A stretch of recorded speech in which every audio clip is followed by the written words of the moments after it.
Welcome back. You're watching Sokoni here on Morning Prime.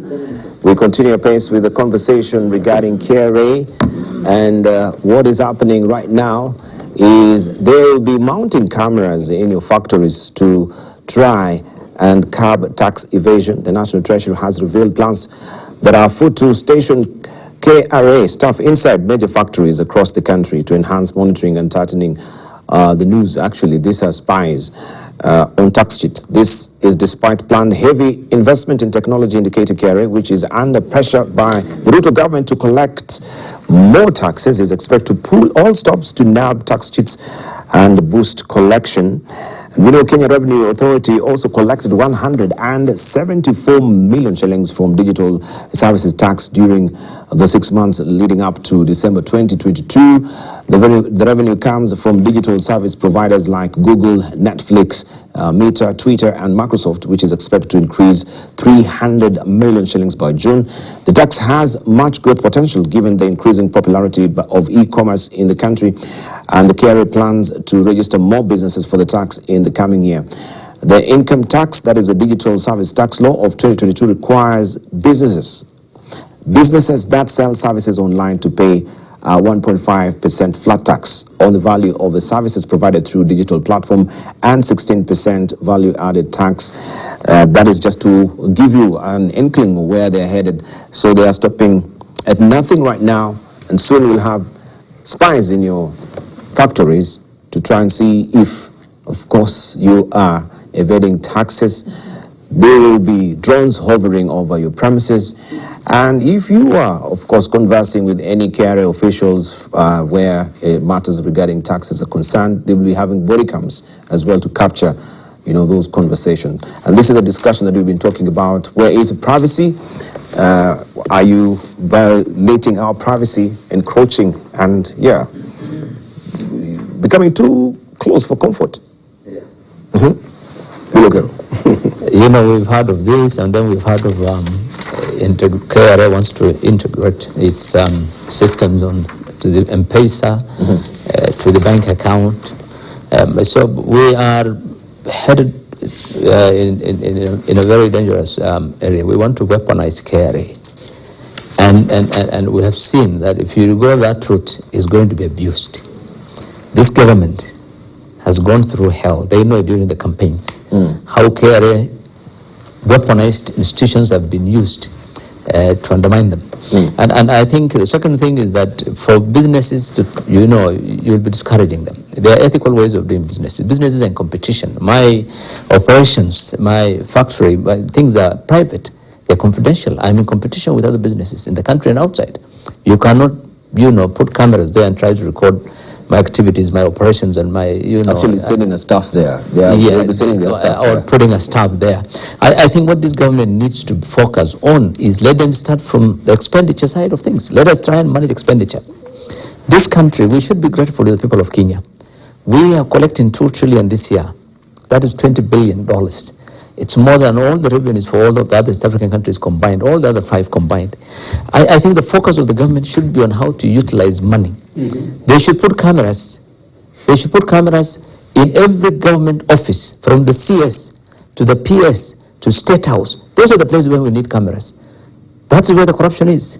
The corruption is not happening in factories. In the procurement offices. In the procurement offices. In all those institutions where people manage public resources, that is where you need to put cameras. That's where you need to see what's happening to money. But I think you'll be discouraging investors. You'll be discouraging businesses.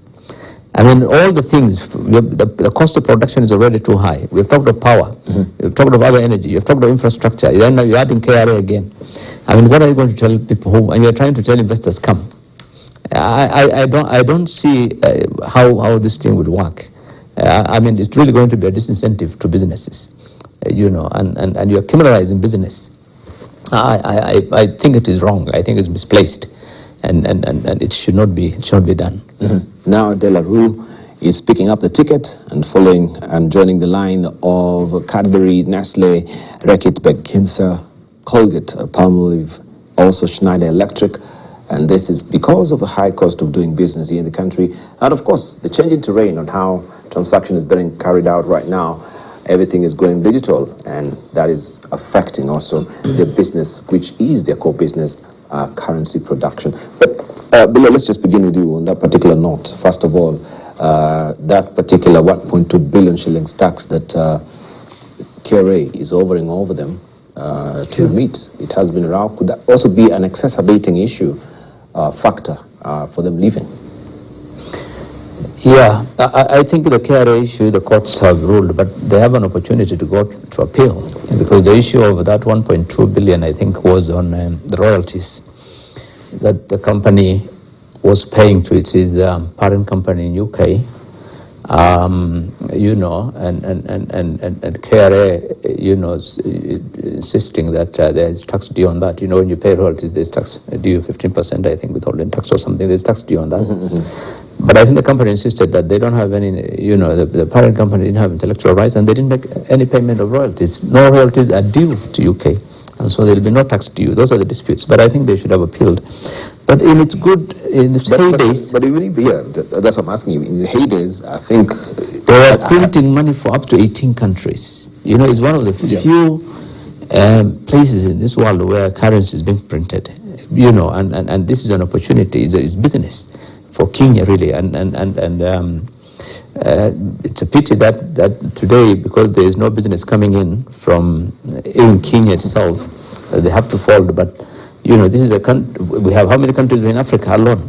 That there is no other currency printing, as far as I know, in a company in Africa. This is a very good opportunity for Kenya to have leverage on the presence of this company to generate business and get employment and generate income, you know, revenues. But so whatever the situation, I think generally, you know, international businesses are always looking at opportunities, returns on their investments, and one of the key factors which affect the level of returns you get is on the tax. That's why they look at the tax advantages in various jurisdictions.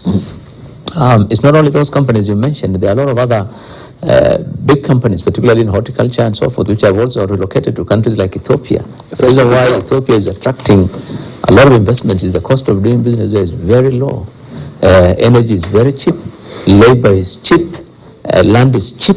Those are the three key factors. No bureaucracy. There are no bureaucracies. I mean, and taxation levels are very low. And so it's easy. Tanzania is the same. Land is extremely cheap. Energy is still cheap. Tax rates are low. Corporate tax, I'll give you an example. Corporate tax in Uganda, Tanzania is still less than 12%. It's 30% in this country. In countries like Ethiopia, it's also much lower than, it's very low. So you know, then the government has been working on this issue of the cost of doing business for a long time. But I think we need to, today there's a lot of competition globally for investors, for businesses. Every country is offering opportunities. You know, investment parks, we have started the EPZs. I don't think they have done as well as they ought to have done. Even the ones that are there now, there are challenges some of us who are manufacturers are facing, because the value addition, you know, in export of 30-40% is not being realized. They have become basically packaging for companies. Some companies are just using it for repackaging simply. But I think there is a need to export is a major issue in our country. But the movement of companies like this of holding should be, you know, should send alarm to the government that they need to sit with businesses and find out what's going on. And how can they retain businesses? How can they allow them to expand? How can they allow them to invest in the country? I think that dialogue is not there. The government has for a long time not listened to businesses. The government likes focusing on regulatory aspects, not on facilitating business. And this is what is critical. Yeah. Could that also be affecting Facebook?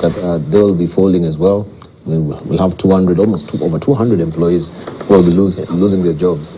I think is a critical issue that needs to be on the table.